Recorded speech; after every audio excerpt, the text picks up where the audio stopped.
Kaya lang nung ikaw ay nag-vlog, ito yung title ng vlog mo sa akin eh. Huwag maniniwala sa pakulo at panliling lang ni Marcoleta. Ano ang panliling lang ko, attorney? Public figure ako, pero kailangan malaman ko, sapagkat dito lang may malis ka na eh. Una, hindi mo ako kilala, ikaw hindi rin kita kilala. Pero dito lang sa title na title pa lang, huwag maniniwala sa pakulo at panlilin lang ni Marcoleta. Attorney, kahit kailan wala akong nilinlang na mamamayan ng Pilipinas. Wala kang karapatan na akusahan mo ako ng ganito. Kung ang pinag-uusapan ay gusto mo lang ma-informahan ang mga nagpa-follow sa iyo kung sino-sinong maraming nagpa-follow. Pwede mo ba sagutin ito muna? Ano yung panlilin lang na sinasabi mo rito? Marami na po kasi akong naging hindi ko ano yung particular na Ito pakikita ko sa iyo, ayan hindi ko po alam kung anong particular doon na Attorney, gumawa ka ng vlog. yes po, ako po Responsibilidad mo sa public ito, lalong-lalo na yung naniniwala sa iyo. Hindi ako maniwala kung paano mo silang napaniwala. Pero itong sinabi mong ito, may pakulo ako at panlilin lang. Ito yung sagutin mo. Hindi ako naniniwalang hindi mo naalala ito. Mr. Chair? Mr. Chair? Actually po, dun yata yan sa rally ng Iglesia ni Cristo na naging subject din ako po ng programa ninyo sa yung dalawang pong kasama Honorable Congressman Marcoleta. Ako po yung naging subject nyo doon ni Saganang Mamamayan. Kasi ako yung nag-comment na sabi ko, dapat yung Iglesia ni Cristo kung talagang malaki yung mobilization nila, doon nila gawin sa Luneta, huwag sa Liwasan. Yun yung kasi, pag sa Liwasan... Attorney, huwag mong nililihis ang usapan. Ang Hindi, pinag-uusapan yung panlilin lang na sinasabi mo at pakulo. Walang kinalaman yung rally ng INC dito. Doon ko po kita, Honorable Congressman Marcoleta. Anong panlilin lang ang ginawa ko doon sa rally? Yung po yatang speech nyo doon Hindi sa pa speech. yata, kailangan siguruhin mo. Nagsalita ko doon, anong parte ng speech ko ang nilinlang ko ang mamamayang Pilipino? Honorable Congressman Marcoleta, yung reaction ko po yata yung speech nyo po doon sa Ano stage. nga, kung alam mo yung speech ko, ano yung panlilinlang doon? Tingnan ko po dito sa kung ano yung... Ang dami ko na po kasing naging content tungkol po. Hindi ganun. Ako kapag sinabi ko, alam ko ang pinagbabasihan ko. Kahit matagal na yon, maaalala ko. Pag nilinlang ako ng isang tao, alam ko. Problema sa inyo, hindi ko nilalahat ang vloggers, Ako, hindi ko minamasama yung vlogs. Yan ay part ng ating free speech. Expression. At yan ay ginagaranti ng ating saligang batas. Totoo naman na kapag ka-public figures, hindi dapat balat sibuyas. Hindi kagaya ng balat sibuyas ni Kong Barbers, alam ko yan. Pero hindi nangangahulugan. Kailangan i-establish ninyo. I-establish mo. Ikaw ay abogado pa rin, kagaya na sinasabi mo, nagtuturo ka pa sa isang reputabling institusyon. At pagkatapos, tinatanong ko lang ngayon, ikaw ang nagbablog, Basta po tungkol po talaga yung naging topic ko po kayo tungkol dun sa rally ng Ano ANC. nga yung sinabi ko sa rally na nanilang ako ng Pilipino? Wala ka man lang maisip? Ito yung uri mo na hindi kailangan talagang nagbablog Nami-mislead mo yung mga tao, nilililang mo yung mga tao. Ang dahilan ay hindi mo man lang masabi kung ano yung aking mga panlilinlang na sinasabi mo rito. Pakulo at panlilinlang. Hindi ganyan yung mga vloggers na kilala ko. Yung mga vloggers umaatake rin sa akin, pero hindi ako balat sibuyas. Sapagkat may basihan ang kanilang sinasabi. Yung pinag-uusapan siguro namin dito. Gusto lang niyang tingnan siguro kung ano yung mga seeds ng mga aming pinag-uusapan dito. Hindi ako balat sibuyas, pero ito, wala akong makitang panlilang na ginawa ko sa ating mamamayan. Ikaw, ang lakas ng loob mo na mag-vlog. Abogado ka pa naman. O ano? Gusto, panoorin ko po mamaya itong kung ano yung... Ayun ang hirap sa atin, Mr. Chair ano po kasi... Isip-isipin mo, bigla ka na lang gagawa ng isang vlog. na ngayon ay tatanungin kita ng diretso, wala ka man lang masabi, kahit isang panlilin lang. At ang inaakala mo, baka sakaling doon sa rally. Maraming Ibig mo sabihin, naharap ako sa rallying pagkalaki-laki para manlilang lang ako ng mamamayang Pilipino? Hindi ka karapat dapat na abogado eh. Hindi ka dapat magturo sa Ateneo. Sinasabi ko sa iyo ngayon. Ako hindi ko inaukusahan ng mga vloggers. Kahit masasakit ang sinasabi nila, ngunit merong basihan. Meron silang pinagmumulan na basihan. Kamukha nung isang vlogger, Mr. Chair. Nakita niya yung isang tarpaulin, isang billboard na-install doon sa SLEX. Isang female vlogger, Mr. Chair, na napanood ko. Itong si Marcoleta kanya, walang kahihiyan ito ha. Tanga pala eh. At ikinahihiya na rin siya ng mga kapatid niya sa Iglesia ni Cristo. Sapagkat, akalain mong gagawa siya ng billboard, isasama niya kanya si Pastor Kibuloy.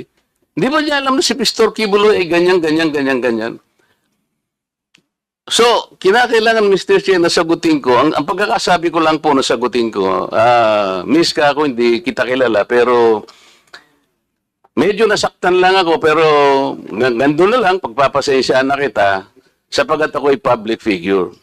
Kung ako lang ka ako ang ginanito mo, okay lang eh. Kaya lang kita sasagutin sapagkat yung mga nakikinig sa'yo, baka malin lang mo. Baka sila'y mailigaw mo sa paniwala na ako nga ang gumawa ng billboard na yan. So ipinaliwanag ko, Mr. Chair, hindi ako ang gumawa ng billboard na yan. Nakita ko na lamang po na biglang kasama po ako ron. At hindi naman po ipinaalam sa akin nung gumawa. Siguro po dahil si Pastor Kibuloy po ay tumatakbo ring isang senador, inakala niya sigurong magiging maganda rin para sa kanya kung kami po ay magkasama. Eh ako naman po ay wala namang magagawa tungkol doon. Pero hindi ko na po, wala na po akong reaksyon sapagkat public figure nga po ako eh. Lahat kami ay tatamaan. Ito nga po yung napakagandang pagkakasalita po sa Korte Suprema eh. Mr. Chair, basahin ko lang, maliit lang po ito. The interest of society, ito po yung United States versus Bustos. The interest of society and the maintenance of good government demand a full discussion of public affairs. Complete liberty to comment on the conduct of public men is a scalpel in the case of free speech. The sharp incision of its probe relieves the abscesses of officialdom. Men in public life may suffer under a hostile and an unjust accusation. The wound can be assuaged with the balm of a clear conscience. A public officer must not be too thin-skinned with reference to comment upon his official acts. Kaya ko na lang siyang i-tolerate, Mr. Chair, yung babaeng yun eh. Pero ikaw, attorney, dahil sa attorney ka, yan ang sinasabi mo, at nagtuturo ka pa sa isang reputable institution, dito lamang sa title mo eh, huwag maniniwala sa pakulo at panlilin lang ni Marcoleta. Pagkatapos tatanungin kita ngayon, kung anong panlilin lang ang ginawa ko, wala ka man lang masabi. Kaya naman kitang idemanda pero hindi na kita pagtitsagaan eh, kung ikaw lang. Gusto ko lang malaman ng mga tao na walang basihan tong ginagawa mo. Para sa akin, sapat na nakabayaran sa'yo. O total, hindi na siya makakibo, Mr. Chair. Tatigilan ko na siya. So hinanap ko po talaga yung vlog ko na yon kung tungkol saan. So nakita ko na po, October 21 pa po pala yon, 2024. May post kasi si Honorable Congressman Marcoleta, ang post niya, yung tungkol sa pagbisita niya sa Naga. Taga-Naga po kasi ako. Nakipagkita siya kay former Vice President BP Leni. So ang post ni Honorable Congressman Marcoleta, na yun yung mark ng pagiging statesman.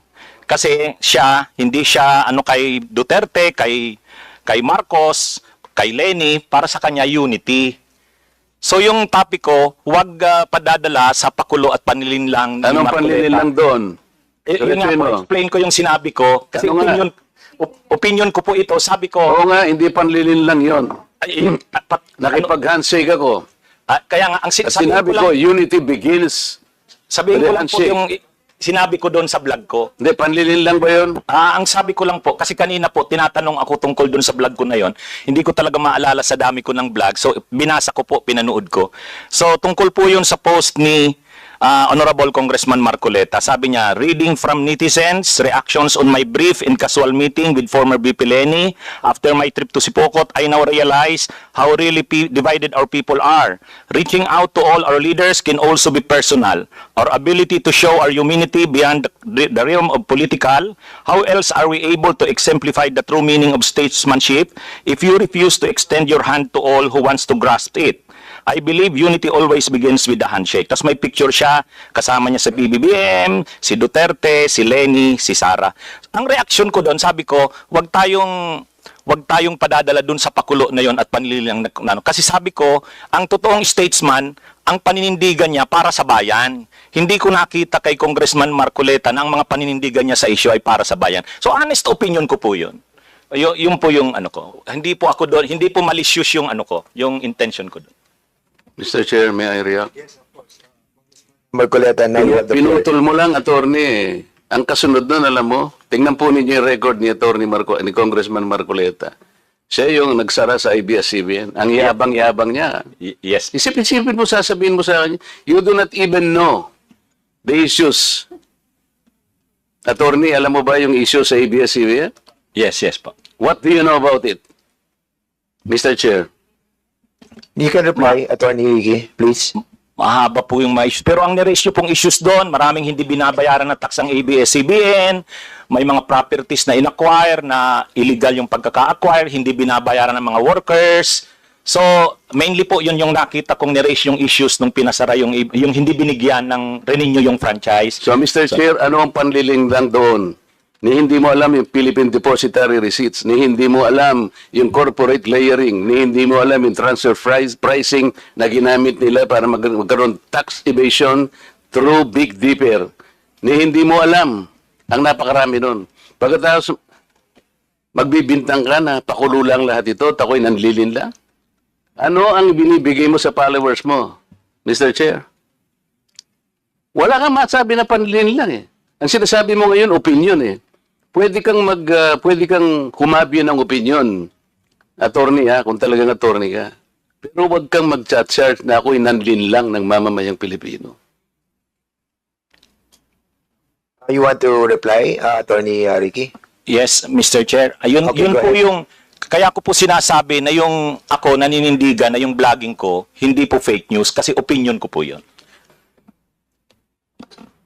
Basta mo na lang sasabihin, Mr. Chair, na opinion mo yun, pero kinarge mo ako na manlilin lang. Hindi ka ba magsasabi ng facts mo kung paano ako nanlilin lang ng Pilipino? Abogado ka, di ba? Mr. Chair, abogado daw ito eh. Attorney, you want to answer back? Again, Your Honor, yun na rin yung sinasabi kong concepts natin na ang mga public officials, talagang open sila na punahin, i-criticize. Medyo masakit minsan, pero yan yung pagkakaiba ng public official sa private citizen. Mr. Chair, hindi siya nagkikriticize eh. Sabi ko nga, binigyan kita ng halimbawa dun sa isang babaeng vlogger na sinabi niyang tanga ako at ikinahihiya ako ng lahat ng mga members ng INC. Pinatawad ko na siya ron eh. Masakit yun pero dahil meron siyang nakitang ganun. Pero ikaw, sinabi mo eh, nanlin lang ako eh. Ngayon, sinasabi mo, may opinion ka, nanlin lang. Wala kang masabi ngayon kung ano-anong ginawa ko para manlin lang ako ng Pilipino. Hindi ka abogado eh. Hindi opinion ito. Mr. Chair? Yes, sige. Okay na po siguro. Kasi marami pa sigurong pag-usapan. Ikaw ang manlilin lang. Okay. Thank you so much to both of you. We exhausted that issue and we let the both parties to say their piece. And that's the spirit of this committee, no? Para maging balanse po tayo and fair. I want him to apologize, Mr. Chair. Kung abogado ka talaga, Sorry, Mr. Chair, I won't apologize. Opinion ko yon. With that, we'll dwell to the next issue, no. Ano na muna tayo sa interpellation. Balikan na lang natin mamaya issue yan.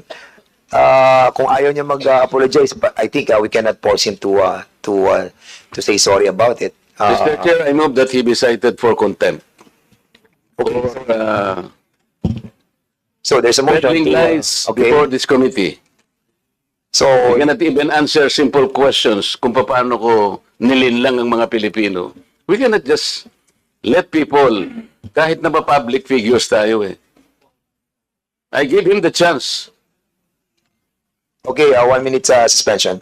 Parliamentary status ng ating committee. There's a motion that was moved by Congressman Marcoleta to cite Attorney Ricky in contempt. Unfortunately,